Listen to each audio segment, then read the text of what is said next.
You know the story of Pocahontas, right? Of course you do. The brave Native American princess, the dashing English explorer John Smith. She saves his life, they fall in love. It's this epic romance that bridges two completely different worlds. It's one of America's oldest, most famous stories. But what if I told you that story, the one we all know from movies and books, is almost entirely a myth? What if the real story is so much more complicated, more political, and honestly, way more tragic? Today, we're going to peel back all those layers of legend to find the real woman at the heart of it all. Okay, just look at this for a second. On the left, you've got the legend. And on the right, the history. A rescuer versus a diplomat. A romance versus a kidnapping. A happy ending versus dying at 21. That huge gap between the two, that's what we're going to explore.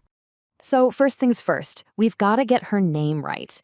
Because the name the entire world knows her by, Pocahontas, that wasn't even her real name. It was just a nickname. And her world was so much bigger and more complex than the story ever lets on. Her given name, her real name, was Matoaka. She also had a private name, Amanute, which was used on more sacred occasions. Pocahontas was just a childhood nickname, something that meant playful one. And she wasn't some random girl living in the woods. She was royalty. Her father, wasnt, was the leader of the Powhatan Chiefdom, a massive alliance of about 30 different tribes called Tinzinakamaka. We're talking about a nation of around 25,000 people. This was a sophisticated political power. All right, let's get to the main event. The single most famous scene in the whole legend, the dramatic rescue of Captain John Smith. It's the moment the whole fairy tale pivots on. But did it even happen? This quote you're seeing, this is from John Smith himself. It's from his very first account of meeting Matoaka's father, written right after it happened in 1608. He says he was kindly feasted and sent away. So, wait a minute. Where's the part about his head on a rock? Where's the execution? Where is the last-minute rescue? It's just not there at all. And this is where it gets really telling. Just look at how his story changes over time. In 1608 and 1612, in his first two books, nothing. No rescue. It's only in 1616, years later, after Matoaka has been brought to England and is now a full-blown celebrity, that he suddenly mentions it for the first time in a letter. And the big dramatic story we all know, that doesn't show up until 1624, 16 years after it supposedly happened, and long after Matoaka was dead and couldn't tell her side of the story. So what actually happened? Well, most historians now believe that Smith walked into the middle of a complex political ritual. It was a ceremony to adopt him, a powerful foreigner, into their world. It involves a symbolic death and rebirth. Now, imagine you're John Smith. You don't speak the language, you don't understand the culture. You probably would think you were about to be executed, right? He wasn't being threatened. He was being initiated. Okay, so if we throw out the rescue myth, we start to see who Matoaka really was. Not a lovesick teenager, but a sharp young diplomat. But her life was about to take a violent turn, and her role would shift from being a respected ambassador to becoming a prisoner of war. In those very early years, Matoaka, who was still just a child, by the way, was a vital link between her people and the Jamestown colony. She was an ambassador for her father. Her visits to the English fort were a symbol of peace, and she helped negotiate the trade that brought the colonists food that literally kept them from starving to death. Jamestown probably wouldn't have survived without her. And then her life was completely derailed. Look how fast this all happens. In 1613, when she's about 17, she's tricked into boarding an English ship and kidnapped, held for ransom. For over a year, she's a prisoner, pressured to give up her religion and her entire culture. They baptize her, they rename her Rebecca, and then they marry her off to an Englishman, John Rolfe, as part of a political deal to end a war.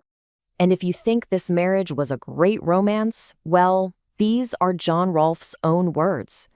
In a letter explaining why he was marrying her, he says it was for the good of this plantation and to convert an unbelieving creature. This was a calculated move. It was about strategy, politics, and propaganda, not love. Her story takes another crazy turn when, now known as Lady Rebecca, she's taken all the way to England. But this wasn't some kind of royal visit to honor her. Nope. It was basically a marketing tour. See, the Virginia Company, the corporation funding the whole Jamestown project, was going broke. They needed a PR win, badly. So what was their strategy? Bring Matoaka to London, present her as this tamed, civilized Christian princess, and use her to prove that their colonial project was a moral success. She was their star exhibit, a living advertisement designed to attract new investors and get more cash. In March of 1617, just as she was getting ready to finally sail back home to Virginia, she became suddenly terribly ill. She died in England, thousands of miles from her home, from her family, from everything she'd ever known. She was only 21 years old. So how did she die? Well, the official story is that it was some kind of respiratory disease, like pneumonia or tuberculosis, which makes sense since she would have had no immunity. Other theories point to dysentery. But her own people, the Mattaponi, have a much darker oral tradition. Their story is that she was poisoned because the English were terrified of what she would tell her powerful father about their weaknesses and true intentions when she got home. Now, you'd think the story ends there, with her tragic death. But in a weird way, her death was just the beginning of how her name and her story would be used and weaponized. We have to jump forward centuries to see how her identity was twisted for a really shocking political purpose. We are fast-forwarding 300 years, all the way to 1924. This is the year the state of Virginia passed its infamous Racial Integrity Act. This was a horrible law designed to enforce strict legal segregation and uphold white supremacy. So get this. The law basically said that if you had even one drop of non-white blood, you could not legally be considered white. But this created a pretty awkward problem for some of Virginia's most powerful, elite white families, the ones who proudly claimed they were descended from Pocahontas. So what did they do? They wrote a special exception into the law just for themselves. It was literally nicknamed the Pocahontas Clause. Her identity was used as a legal loophole to keep the rich and powerful white. It's just unbelievable. And here is the most disgusting, hypocritical part of it all. While the Pocahontas Clause was protecting Virginia's elite, the very same state official behind the law was carrying out what's now called a paper genocide. He went through official records, birth certificates, and systematically changed the race of living Virginia Indians to colored. He was trying to legally erase their identity as indigenous people.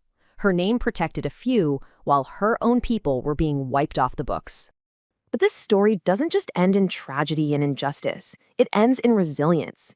Today, Matoaka's own people, tribes like the Mattaponi and the Pamunkey, are leading the way in reclaiming her true story. They're fighting to make sure the world knows her not as a fairy tale princess, but as Matoaka, the brilliant diplomat, the savvy strategist, and the survivor of incredible trauma. And that really leaves us with one last big question.